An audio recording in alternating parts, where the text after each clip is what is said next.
নমস্কাৰ, আজি 31 মাৰ্চ আৰু আমি আলোচনা কৰিবলৈ গৈ আছোঁ আজিৰ কাৰেণ্ট এফেয়াৰ্ছসমূহ। যিসকলে এতিয়ালৈকে চেনেলটো ছাবস্ক্ৰাইব কৰা নাই তেওঁলোকে চেনেলটো ছাবস্ক্ৰাইব কৰি ল'ব আৰু ভিডিঅ'টো লাইক আৰু শ্বেয়াৰ কৰি দিব। গতিকে আৰু এই PDF সমূহ যদি পাবলৈ হয় তেন্তে আপোনালোকে আমাৰ ৱেবছাইটত গৈ আপোনালোকে তাত গৈ PDF খিনি পাব পাৰিব। গতিকে আমি আলোচনা কৰোঁ আজিৰ প্ৰথম কুৱেশ্যনটো আজিৰ কাৰেণ্ট এফেয়াৰ্ছৰ।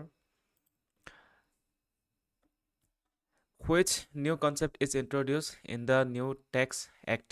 নতুনকৈ এখন টেক্স এক্ট যিহেতু আহিছে, সেই টেক্স এক্টখনৰ মতে কোনটো কোনটো ধাৰণা নতুনকৈ সোমোৱা হৈছে, প্ৰৱৰ্তন কৰা হৈছে, সেইটো হৈছে টেক্স ইয়েৰ, TAXWEAR। গতিকে আনচাৰত চাব পাৰে আপোনালোকে ইয়াত তলত এক্সপ্লেনেশ্যন দিয়া আছে যে ইনকাম টেক্স এক্ট 2025, তাত এটা টেক্স ইয়েৰ বুলি নতুনকৈ ধাৰণা এটা প্ৰৱৰ্তন কৰা হৈছে। আৰু প্ৰায় it ৰিপ্লেচেছ 6-decade-old Income Tax Act 1961 affected from April 1, 2026। গতিকে এপ্ৰিলৰ 1 তাৰিখৰ পৰা নতুনকৈ এইখন এফেক্টিভ হ'ব আৰু কাক ৰিপ্লেচ কৰিছে? 1961ৰ যোনখন পুৰণা ইনকাম টেক্স এক্ট আছিলে সেইখনক ৰিপ্লেচ কৰিছে। ঠিক আছে, আৰু introduced a unified tax year,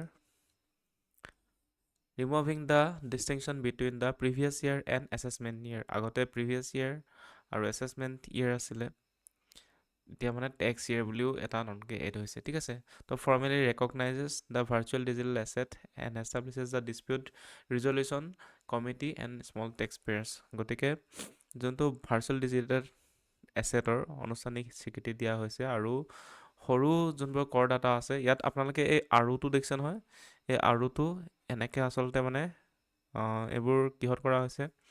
PPTত কৰা হৈছে। তো PPTত এই আৰুটো নোলায়। ঠিক আছে, এইটো আৰু এনেকৈ হয়, আৰু এই বস্তুটো মানে ৰয় ৰুগাৰডাল এডাল নহয়গৈ, মানে নাহে PPTত। ঠিক আছে, মাইক্ৰ'ছফ্টত এইটো অলপ প্ৰব্লেম আছে, গতিকে এইটো আপোনালোকে সমালোচনা নকৰিব।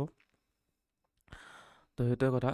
আৰু যোনখিনি সৰু কৰদাতা আছে, কৰদাতা মানে কি আৰু যোনখিনি স্মল টেক্স পেয়াৰ্ছ আছে তেওঁলোকৰ বাবে এই ডিছপিউট ৰিজলিউশ্যন কমিটি এখন স্থাপন কৰা হৈছে। তো next question, what is the wage cost sharing ratio' under VBG Ramji act? তো এই VBG ৰামজি এক্ট 2025 অনুসৰি যোনটো মজুৰি ব্যয় দিয়া হ'ব সেইটো কিমান অনুপাতত ভাগ কৰা হৈছে? এইটো আচলতে চেণ্ট্ৰেল গভৰ্ণমেণ্ট আৰু ষ্টেট গভৰ্ণমেণ্টৰ মানে অনুপাতৰ কথা কোৱা হৈছে। কাৰণ চাওক, আপোনালোকৰ 100 টকা যদি আপোনালোকক দিয়ে, 100 টকাটো চেণ্ট্ৰেলে আধা দিব আৰু আধা মানে ষ্টেটে দিব। ঠিক আছে, এতিয়া চেণ্ট্ৰেলে কেইটকা দিব আৰু ষ্টেটে কিমান টকা দিব সেই অনুপাতটো সুধিছে, আৰু সেইটো হৈছে 60-40। গতিকে আপোনালোকে এই এখনৰ আণ্ডাৰত কাম কৰি যিমান পইচা পাব তাৰ 60 ৰুপিজ দিব চেণ্ট্ৰেল গভৰ্ণমেণ্টে আৰু 40 ৰুপিজ দিব ষ্টেট গভৰ্ণমেণ্টে। ঠিক আছে, তো গতিকে এই এক্টখন আচলতে সম্পূৰ্ণ নামটো কি হৈছে? Viksit Bharat guarantee for Rozgar and Ajeevika mission Gramin act. ঠিক আছে, আৰু এই এক্টখনৰ আগতে নাম কি আছিল? এই এক্টখনৰ আগতে নাম আছিল MGNREGA। ইয়াৰ ঠাই লৈছে এতিয়া বৰ্তমান এই VBG ৰামজি এক্ট, মানে হৈছে বিকশিত ভাৰত, VB মানে হৈছে Viksit Bharat guaranteed for Rozgar Ajeevika mission Gramin act. ঠিক আছে, গতিকে আগতে MGNREGA বুলি কৈছিলে, এতিয়া বৰ্তমান সময়ত এইখন replaces or works alongside with the MGNREGA, implement 60-40 wage cost sharing between the central and state. এইটো নহয় আচলতে ষ্টেটছ। ঠিক আছে, গতিকে এই ষ্টেটছসমূহৰ মাজত মানে কি কৰিব? ভাগ বতৰা কৰিব। ষ্টেটে দিব 40 টকা 100 টকাৰ ভিতৰত, আৰু মানে এইটো অনুপাতটো। ঠিক আছে, ইমানখিনিও যদি আপোনালোকে মানে আইডিয়া নাই তেন্তে আপোনালোকে বেছিকটো অলপ পঢ়ি ল'ব। ঠিক আছে, এতিয়া ৰেচিঅ'ৰ মানে 60-40 ৰেচিঅ'ত মানে চেণ্ট্ৰেল গভৰ্ণমেণ্ট আৰু ষ্টেট গভৰ্ণমেণ্টৰ পইচা ভাগ বতৰা হ'ব, মানে পইচা দিব। ঠিক আছে, আৰু ইয়াৰ পুৰণা নামটো আছিল MGNREGA। তাৰপিছত হৈ গৈছে নতুন বিল অনুসাৰে IG পদৰ কিমান শতাংশ IPS ডেপুটেশ্যনৰ দ্বাৰা পূৰণ কৰিব লাগিব? এতিয়া এইখন হৈছে CRPF নতুনকৈ যোনখন বিল আহিছে। ঠিক আছে, গতিকে central armed police force administration bill যোনখন আহিছে, তাত মানে এটা নতুনকৈ প্ৰভিজন এটা অনা হৈছে, কৈছে তাত মানে সুধিছে what percentage of the IG post must be filled by IPS deputation as per the new CRPF administration bill, ঠিক আছে, জেনেৰেল এডমিনিষ্ট্ৰেশ্যন বিল। গতিকে CRPF যোনখন বিল আহিছে নতুনকৈ, সেই বিলখনৰ মতে যোনখিনি IG পোষ্ট আছে, তাৰপিছত IG পোষ্টখিনিত মানে IPSৰ মানুহ আহিব মানে সেইখিনি, ঠিক আছে, আৰু ডেপুটেশ্যনত আহিব কিমান পাৰ্চেণ্ট আহিব, সেইটো আহিব 50%। গতিকে 50% মানুহ IPSৰ পৰা আনিব লাগিব ডেপুটেশ্যনত। সেইখন হৈছে central armed forces central armed police force bill 2026। তো তাত কৈছে যে গ্ৰুপ এ বিষয়াসকলৰ সেৱাৰ যোনটো ভৰ্তি হ'ব তাৰ বাবে এইটো নহয় আচলতে এইটো, ঠিক আছে, IG পদৰ বাবে 15% আৰু ADG পদৰ বাবে কম 67 ভাৰতীয় পুলিচ সেৱা অৰ্থাৎ IPSৰ ডেপুটেশ্যনৰ দ্বাৰা পূৰণ কৰিব লাগিব। এই নিয়মটো মানে এতিয়া বনোৱা হৈছে, এই বিলখনত অনা হৈছে। গতিকে ইমানখিনি বাছ এইটো চালে হৈ গ'ল, 50% আনিব। আৰু এই বিলখন কিহৰ কাৰণে লাগে, সেইখন হৈছে 5টা বাহিনীৰ ক্ষেত্ৰত প্ৰযোজ্য হ'ব, ঠিক আছে। এটা হ'ল CRPF, BSF, CISF, ITBP আৰু SSB। এই 5টা যোনটো সেনাবাহিনী আছে, সেনাবাহিনীৰ ওপৰত এই CRPF বিলখন মানে প্ৰযোজ্য হয়, ঠিক আছে। এইটো মানে আৰ্মি কুৱেশ্যন আহেই, মানে সেনাবাহিনীৰ কুৱেশ্যন আহেই। গতিকে এই 5টা মানে সেনাবাহিনী মনত থ'ব, ঠিক আছে। CRPF হৈ গ'ল, BSF হৈ গ'ল, CISF, তাৰপিছত ITBP আৰু SSB। ইয়াৰ আগতে কুৱেশ্যনো আহিছে, ঠিক আছে, কোনটো মানে আচলতে আৰ্ম ফ'ৰ্চ হয় আৰু কোনটো নহয় মানে। গতিকে এই বিলখনৰ আণ্ডাৰত এই 5টা আছে, এই 5টা ইম্পৰ্টেণ্ট হয়, ঠিক আছে। এই 5টা ফ'ৰ্চ আছে, এইটো মনত থ'ব। আৰু ইয়াত IG পদৰ কাৰণে 50% মানে IPS হ'ব লাগিব। তাৰপিছত হৈ গৈছে who became the new supreme leader of Iran. এতিয়া বৰ্তমান ইৰাণ বহুত নিউজত আছে, কাৰণ আমি গম পাইছোঁৱেই যে ৱাৰ চলি আছে US, ইৰাণ, ইজৰাইল।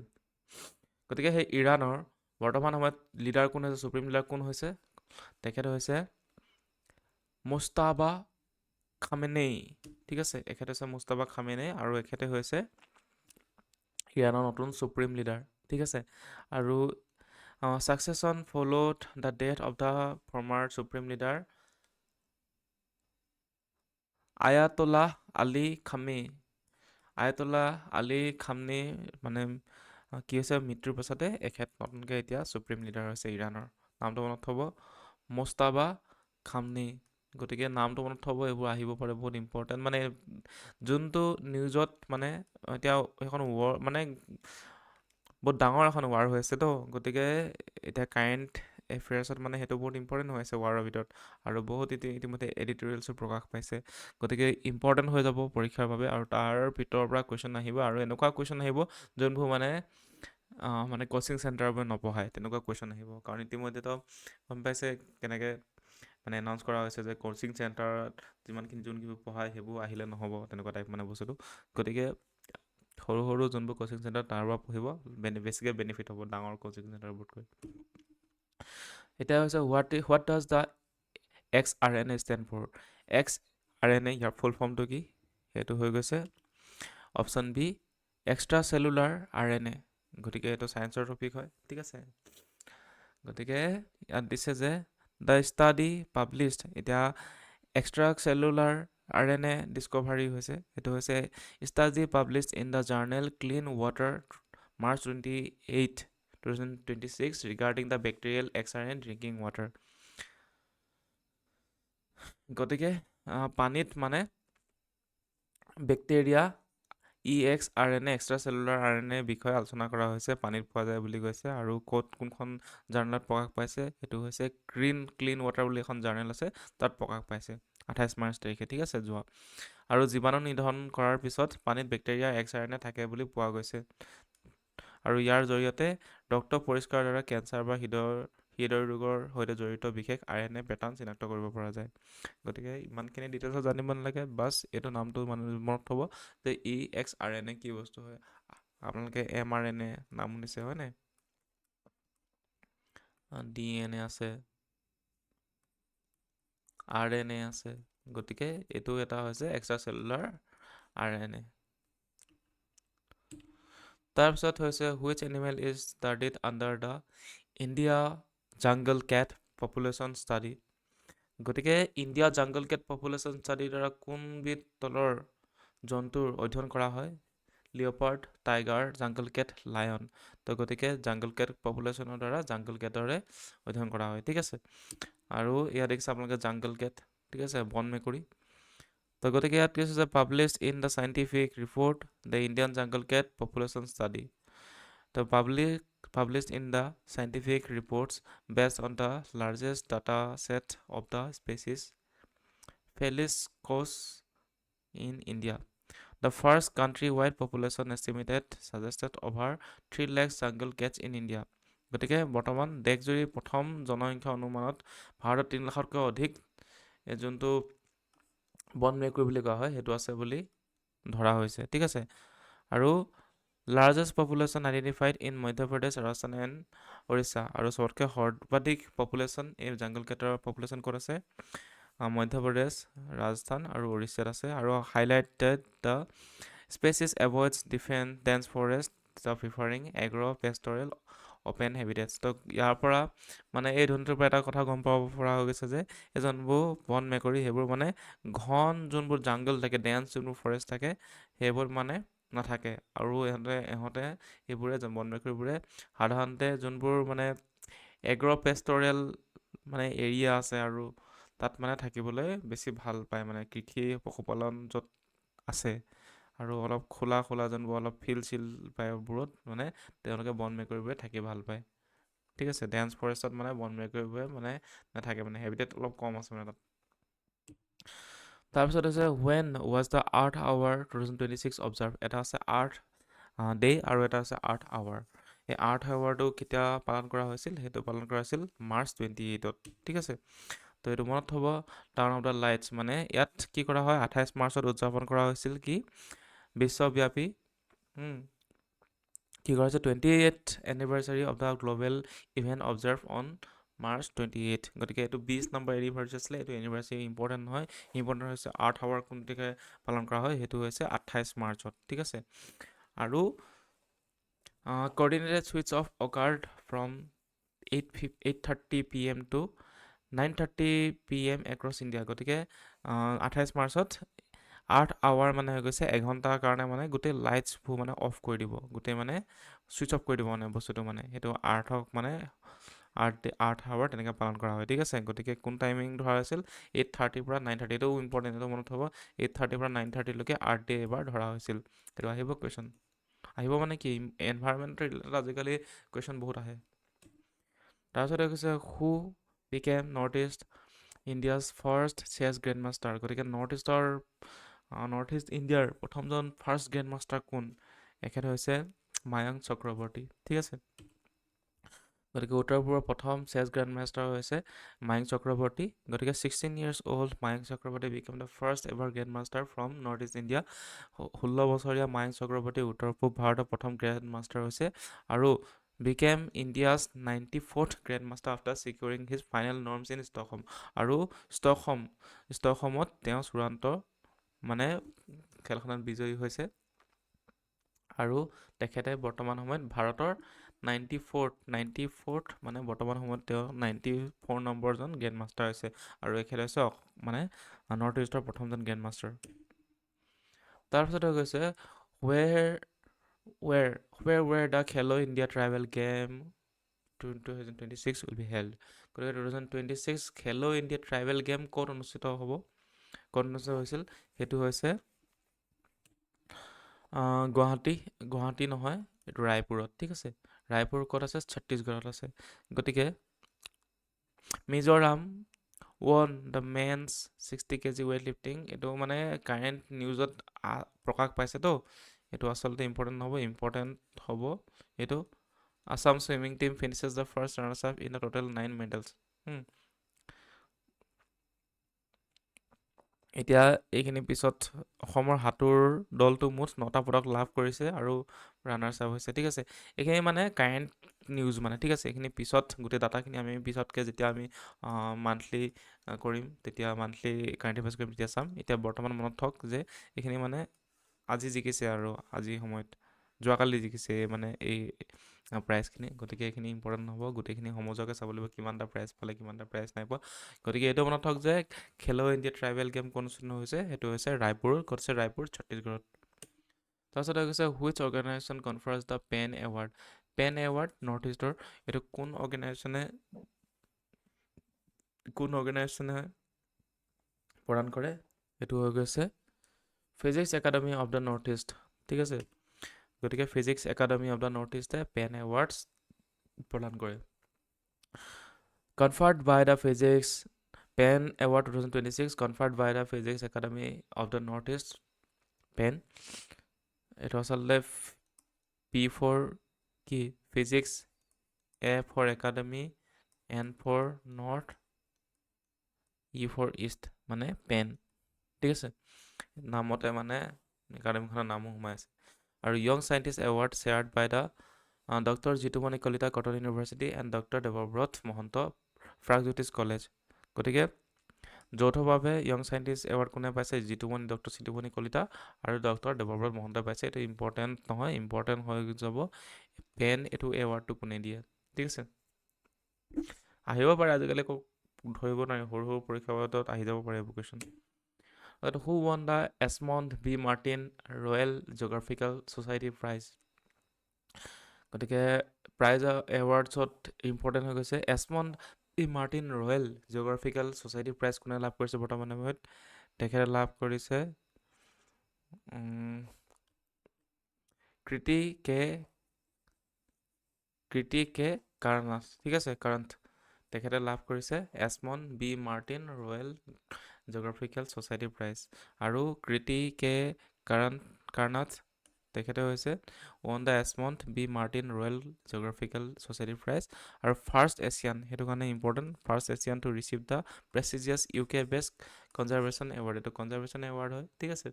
আৰু এইটো ফাৰ্ষ্ট এছিয়ান যোনে মানে এনেকুৱা ধৰণৰ বঁটা লাভ কৰিছে, গতিকে তেখেতে ইম্পৰ্টেণ্ট হৈ যাব। তাৰপিছতে গৈছে হুইচ, এতিয়া এইটো অসমত মানে কাৰেণ্ট এফেয়াৰ্ছ ক'বলৈ গ'লে আজি অসম ওপৰত এইটোৱে হ'ব পাৰে, কাৰণ অসমত মানে UCC অনাৰ কথা চলি আছে বৰ্তমান সময়ত, আৰু প্ৰথম ৰাজ্যখন উত্তৰাখণ্ড য'ত আহিছে UCC। গতিকে হৈছে যে which article of the Indian constitution deals with the uniform civil code, যাক UCC বুলি কোৱা হয়, সেইটো হৈছে আৰ্টিকল কিমান 44 আৰ্টিকল, ঠিক আছে। গতিকে আমাৰ সংবিধানত 44 নম্বৰ আৰ্টিকলত UCCৰ কথা লিখা আছে, ইউনিফৰ্ম চিভিল কোড। গতিকে proposed for introduction in Assam to bring uniformity in civil laws, যোনটো চিভিল ল আছে, চিভিল লত মানে ইউনিফৰ্মিটি আনিবলৈ অসমত মানে ইণ্ট্ৰডিউচ কৰাৰ কথা প্ৰপ'জ কৰা হৈছে বৰ্তমান সময়ত। অসমত নাগৰিক আইনৰ একতা আনিবলৈ এই প্ৰৱৰ্তনৰ প্ৰস্তাৱ কৰা হৈছে, আৰু ৰাজ্যত বহুবিবাহ নিষিদ্ধ কৰাৰ এক বিশেষ বিধান অন্তৰ্ভুক্ত আছে, মানে include a specific provision in ban polygamy in state. মানে যিহেতু আমাৰ অসমত কিছুমান জেগাত পলিগেমি আছে, হয়নে, কিছুমান ট্ৰাইবেল লোকৰ মাজত, আৰু যিহেতু মুছলিম লোকসকলৰ মাজত পলিগেমিটো আছে। পলিগেমি মানে হৈছে অধিক বিবাহ কৰা, ঠিক আছে, এগৰাকীতকৈ বেছিকৈ বিবাহ যাক কৰে এইটোক পলিগেমি বুলি কোৱা হয়, আৰু এগৰাকী বিবাহ কৰিলে মনোগামী বুলি কোৱা হয়। আমাৰ অসমীয়া সমাজত সাধাৰণতে এগৰাকীয়ে বিয়া কৰে, হিন্দু ল মতে আমি যিহেতু চলোঁ, কিন্তু মানে কিছুমান মানে ট্ৰাইবেল হওক আৰু মুছলিমসকলৰ মাজত, মানে মুছলিম সম্প্ৰদায়ৰ লোকসকলৰ মাজত কি হয়, মানে তেখেতসকলৰ মুছলিম সম্প্ৰদায়ৰ লোকসকলৰ তেখেতসকলৰ মুছলিম ল যিহেতু পালন কৰে, হয়নে, গতিকে সেই বস্তুটো ইউনিফৰ্মিটি আনিবলৈ UCC অনাৰ কথা চলি আছে। আৰু অতিৰিক্ত এক্সট্ৰা যোনটো ইফেক্ট হৈছে, Uttarakhand was the first Indian state to implement UCC 2025। তাৰপিছত এতিয়া আজি শেষৰটো question, AC stadium in the Guwahati became the India's which test cricket venue in November 2025। November 2025ত অসমৰ যি বৰ্ষাপাৰাত আছে AC ষ্টেডিয়াম 2025ত, নৱেম্বৰ 2025ত কেই নম্বৰখন টেষ্ট ভেন্যু বনিলে ভাৰতৰ। গতিকে সেইটো হৈছে 30 নম্বৰ টেষ্ট ভেন্যু বনিলে অসমৰ AC ষ্টেডিয়াম। গতিকে আমি চাই লওঁ যে AC stadium in Guwahati became the India's 30th test cricket venue in November 2025, এইটো ইম্পৰ্টেণ্ট হৈ যাব কেই নম্বৰ ভেন্যু বনিলে। তাৰপিছত হৈ গৈছে stage its inaugural test match against South Africa, আৰু চাউথ আফ্ৰিকা এগেইনষ্টত সেই মেটচখন হৈছিল। ইয়াৰ দক্ষিণ আফ্ৰিকাৰ বিৰুদ্ধে প্ৰথমখন টেষ্ট মেটচ আয়োজন কৰা হৈছিল। আৰু এতিয়া বৰ্ডাৰ গাভাস্কাৰ ট্ৰফিও হ'ব, গতিকে ইম্পৰ্টেণ্ট হ'ব এইটো মানে স্পৰ্টছৰ ক্ষেত্ৰত। গতিকে আজিলৈ ইমানখিনি আছিলে কুৱেশ্যন, আৰু ভিডিঅ'বোৰ মানে লাইক কৰিব আৰু চেনেলটো ছাবস্ক্ৰাইব কৰি দিব, আৰু যিমানে এংগেজমেণ্ট আহে সিমানে আমাৰ কাৰণে ভাল, যিহেতু কষ্ট কৰি ভিডিঅ' বনোৱা হয়। গতিকে আজিলৈ আহিছোঁ, ধন্যবাদ। এনেকৈ সদায় পাই থাকিব কাৰেণ্ট এফেয়াৰ্ছ। ধন্যবাদ।